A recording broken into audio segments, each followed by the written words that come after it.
चलिए सिलेबस देख लेते हैं जल्दी से। तो सिलेबस सबसे पहले स्टार्ट करते हैं हम लोग। फर्स्ट नंबर बिल्कुल बेसिक से पढ़ाऊंगा, है ना, बिल्कुल। ये बहुत सारे स्टूडेंट पूछते हैं मुझसे कि सर जीरो से पढ़ाएंगे क्या? अभी कमेंट में भी बहुत सारे स्टूडेंट करेंगे सर बिल्कुल जीरो से स्टार्टिंग से होगा क्या? बिल्कुल जीरो से होगा। वोल्टेज, करंट, चार्ज, सब चीजें जीरो से पढ़ाऊंगा मैं, ठीक है। जीरो से लगा के एडवांस, सुपर एडवांस लेवल तक भी हम लोग पढ़ेंगे। चलिए सिलेबस में सबसे पहला नंबर आता है बेसिक कॉन्सेप्ट का। सेकेंड फोल्डर बनेगा आपका फंडामेंटल एलिमेंट, ठीक है, जिसमें आरएलसी के बारे में पढ़ेंगे हम लोग। Types of elements and sources के बारे में पढ़ेंगे, डिपेंडेंट इंडिपेंडेंट सोर्सेस क्या होते हैं सब पढ़ेंगे। देन फोर्थ नंबर है बेसिक सॉल्विंग टेक्निक्स। अब बेसिक सॉल्विंग टेक्निक्स क्या होती है आपकी? KCL, KVL, equivalent circuit with respect to source, equivalent resistance, capacitance and inductance. जैसे 12th क्लास में हम लोग रेजिस्टेंस, इक्विवेलेंट रेजिस्टेंस, कैपेसिटेंस और ये निकालते थे ना इलेक्ट्रोस्टेट में, वही हम लोग यहाँ पे भी करेंगे। स्टार डेल्टा ट्रांसफॉर्मर, स्टार को डेल्टा, डेल्टा को स्टार में कैसे कन्वर्ट करते हैं ये भी बताऊंगा। Current division rule, voltage division rule, इन दोनों को पढ़ेंगे। तो इसके अंदर आपके क्या है? 7 बेसिक टेक्निक है, बेसिक सॉल्विंग टेक्निक, ठीक है। देन आते हैं हम लोग एडवांस सॉल्विंग टेक्निक पे। एडवांस सॉल्विंग टेक्निक पे इसमें आएगा आपका नोडल एनालिसिस, मेश एनालिसिस, और एक चीज और लिखना इसमें मैं भूल गया हूं, दैट इज सोर्स ट्रांसफॉर्मेशन, है ना। थर्ड नंबर आप लिख लीजिएगा, मैं लिख देता हूं यहां पे थर्ड नंबर करके, source transformation, source transformation, source transformation, है ना, थर्ड।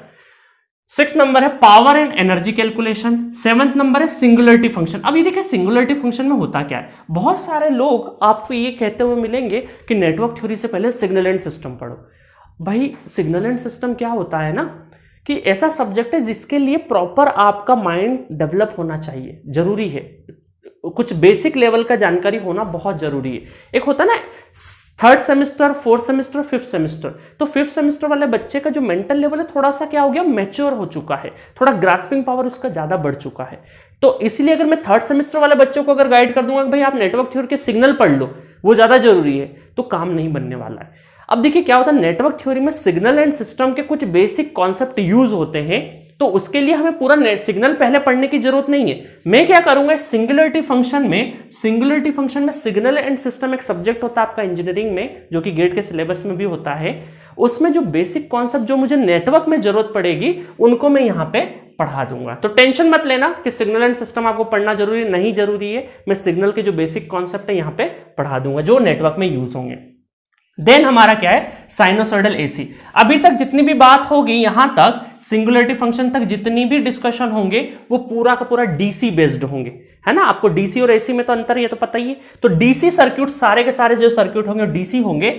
8th नंबर से हम लोग एसी एनालिसिस पढ़ना स्टार्ट करेंगे। अब एसी एनालिसिस भी एक स्टडी स्टेट होता है और एक ट्रांजिएंट होता है। तो पहले हम लोग स्टडी स्टेट पढ़ेंगे, देन रेजोनेंस पढ़ेंगे, नेटवर्क थ्योरम्स पढ़ेंगे। बहुत सारी थ्योरम्स होती है ना। थ्योरम्स क्यों होती है? क्योंकि चीजों को सिंप्लीफाइड तरीके से अगर हमें करना है तो कुछ स्टैंडर्ड थ्योरम बनाई गई है सर्किट सॉल्विंग को लेके।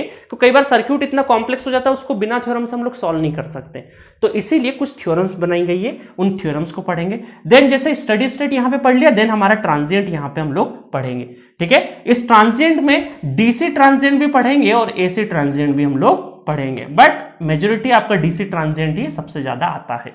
देन हम लोग 2 पोर्ट नेटवर्क पढ़ेंगे।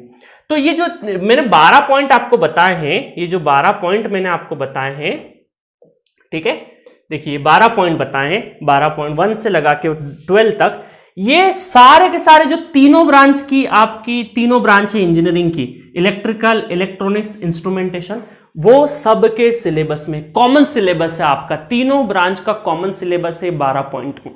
तो 12 पॉइंट तक तीनों ब्रांच के लिए इक्वल सिलेबस है, आपको इक्वल इंटेंसिटी से पढ़ना है। अब उसके बाद कुछ टॉपिक ऐसे होते हैं जो अलग अलग ब्रांच में, कुछ ब्रांच में है कुछ ब्रांच में नहीं है, just like magnetic coupled circuit. Magnetic coupled circuit सिर्फ इलेक्ट्रिकल और इंस्ट्रूमेंटेशन इंजीनियरिंग में है ना, इंस्ट्रूमेंटेशन इंजीनियरिंग और इलेक्ट्रिकल में है। देन ड्यूअलिटी, ड्यूअलिटी आपके गेट के सिलेबस में नहीं है, गेट के सिलेबस में नहीं है, बट कॉलेज एग्जाम में आता है, इस वजह से मैं पढ़ा दूंगा, है ना, कॉलेज भी तो पास करना है हमें। देन 3 फेज सर्क्यूट सिर्फ और सिर्फ इलेक्ट्रिकल में होता है। आपको ईसी वाले स्टूडेंट, देखिए ईसी वालों को तो ये टॉपिक पढ़ना ही नहीं है, ये टॉपिक ईसी के लिए, ये इधर वाले जो टॉपिक है वो ईसी के लिए नहीं पढ़ना है ना, ईसी का यहां तक ही खत्म हो गया। इलेक्ट्रॉनिक्स वाले स्टूडेंट को 2 पोर्ट तक ही पढ़ना है। उसके बाद पैसिव फिल्टर्स आते हैं जो कि इंस्ट्रूमेंटेशन इंजीनियरिंग में ही है। देन ग्राफ थ्योरी भी आपके सिलेबस में अब नहीं है, सिर्फ कॉलेज एग्जाम में आपको आता है, उसके लिए मैं हल्का फुल्का आपको पढ़ा दूंगा। देन लास्ट में लोकस डायग्राम, वो इंस्ट्रूमेंटेशन ब्रांच में ही आता है। कई बार लोकस डायग्राम को स्टडी स्टेट एसी के साथ या रेजोनेंस के साथ ही पढ़ाया जाता है, बट मैं अलग से लोकस डायग्राम आपको पढ़ाऊंगा।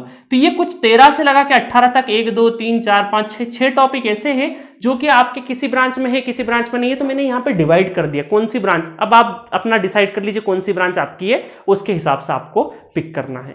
ठीक है, तो चलिए आगे, ये हो गया हमारा सिलेबस, और इंटायर सिलेबस बहुत ही अच्छे तरीके से हम लोग कवर करने वाले हैं। ये पूरा का पूरा सिलेबस हो गया, आप स्क्रीनशॉट भी ले सकते हैं इस सिलेबस का, ठीक है, ताकि आपको काम आएगा फ्यूचर में।